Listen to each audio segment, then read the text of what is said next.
نحمده ونصلي علی رسوله الکریم اما بعد فاعوذ باللہ من الشیطان الرجیم بسم اللہ الرحمن الرحیم۔ میں کوثر قرآن اکیڈمی کی جانب سے آپ سب کے سامنے حاضر ہوں۔ ہمارا آج کا موضوع ہے سورۃ البقرہ آیت نمبر 24 اور 25۔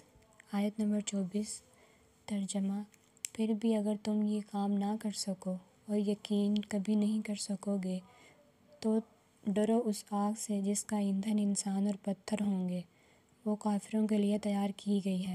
آیت نمبر 24 میں بیان ہے کہ عرب کے جو لوگ ایمان والے تھے وہ آپ صلی اللہ علیہ وسلم پر الزام لگاتے تھے کہ آپ صلی اللہ علیہ وسلم شاعر ہیں اور پھر ان کو اس بنا پر کہا گیا کہ تم سب مل کر قرآن جیسی کوئی ایک سورت لے آؤ تو ہم مان لیں، جو کہ تم کبھی۔ آیت نمبر 25 میں جو لوگ ایمان والے ہیں ان کے لیے خوشخبری اور باغات اور جنت کے پھلوں کا، جنت کے باغات کا، جنت کے رزق کی نعمتوں کا ذکر ہے کہ جب اہل جنت کو پھل دیے جائیں گے تو کہیں گے یہ وہی ہے جو ہمیں اس سے پہلے کھانے کو دیا گیا۔